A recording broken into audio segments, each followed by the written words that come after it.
All right, in the last lesson, we talked about the derivative at a point, or finding the slope at a point on at any point on a function, and the possibility that a slope exists or a slope is undefined.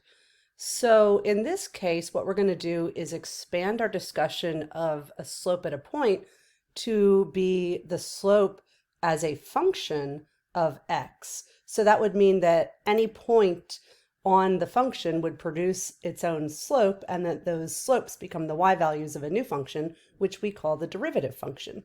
So let's start with this polynomial that we see graphed here in blue, and then the table of values I've given is a set of x values, and we want you to try to estimate the derivative of the function at the given point. So for example, at -1, what we did was graphed a little tangent line here.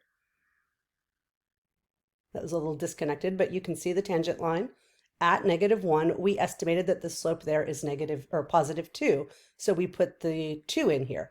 I'd like you to pause this video and just draw little tangent lines at all the other x values and estimate the slope of the function at those points. All right, so hopefully you got values that were close to my values.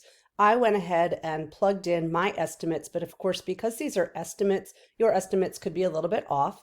Just as long as you realize you're positive here and more positive than 2, then you go to negative and increasingly more negative, then less negative. My point is that the relative slopes are what matter. So what happens here is that for every value of x, we have a corresponding value of the derivative. Therefore, the derivative itself is a function of x. So here's a thought problem. The domain of f is always, sometimes, or never the domain of its derivative, is always, sometimes, or never the same as the domain of its derivative. And the answer is going to be sometimes. I'll give you an example. For this function right here, let's assume that this goes on forever.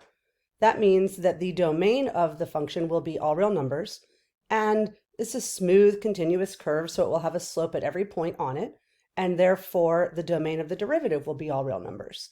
But let's think about, say, the absolute value function. For this function, the domain is all real numbers, but since we have a sharp corner here where the derivative is not defined, we do not have, the derivative would not have x equals 0 in its domain. So the domain is only sometimes the same as the domain of the derivative. Now let's talk about the range. The answer to the range question is also going to be sometimes. And let's come up with an example where the range of the function is the same as the range of its derivative. And an easy one for there is just the horizontal line y equals 0, right here on the x-axis. The range of that is y equals 0, and since the slope is 0 everywhere, the range of the derivative is also y equals 0. And then here's another example or counterexample. Let's look at the line y equals x. The range of that line is going to be all real numbers, but the range of the derivative function is just y equals 1. So now let's find the derivative function algebraically. And to do this, we're going to use the definition of the derivative that you were introduced to last class. But instead of plugging in a point at x equals a, we're just going to leave f of x plus h minus f of x. So our setup is going to be the limit as h approaches 0.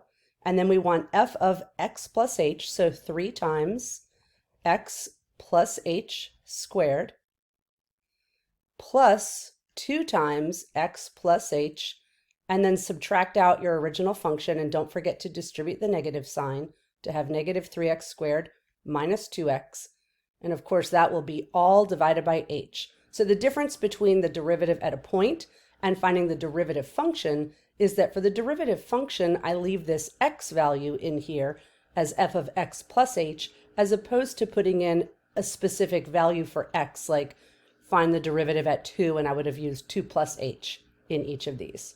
So now we have to go ahead and simplify, which means I need to FOIL out all the expressions in my numerator and combine like terms. So I'm going to have x plus h quantity squared, and then distribute the 3 gives me 3x squared plus 6xh plus 3h squared. And then I have plus 2x plus 2h. This is still my numerator here, sorry for the messiness, minus 3x squared minus 2x, and that is all going to be divided by h. And so now what I can do is cancel out common terms, or I guess combine my like terms. So 3x squared minus 3x squared cancels out. 2x minus 2x cancel out. And then you will notice that each term remaining has an h in it. So I have an h here, I have an h squared here, I have an h here, and then in the denominator I have an h.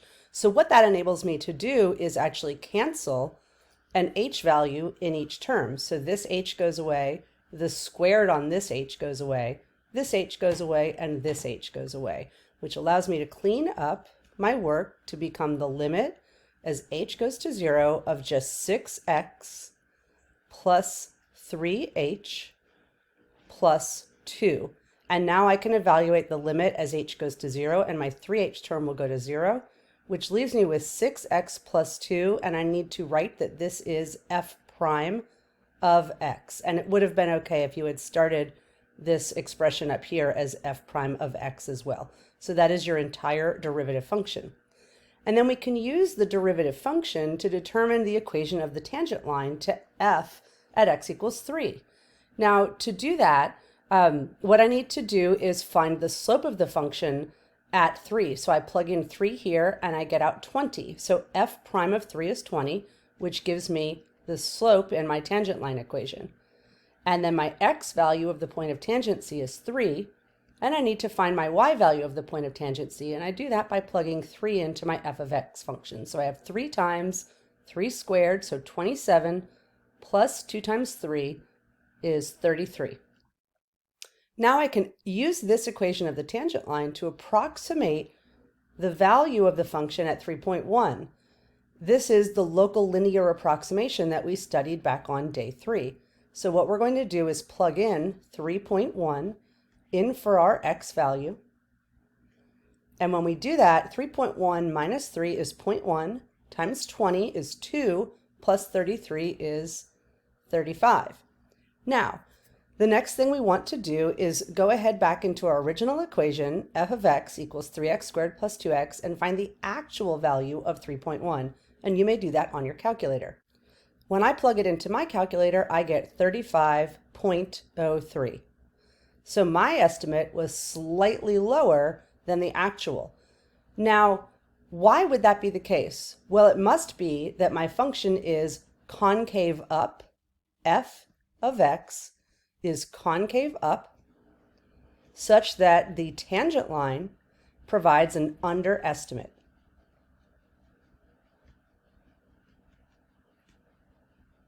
And this makes sense because 3x squared plus 2x is a parabola that opens upwards.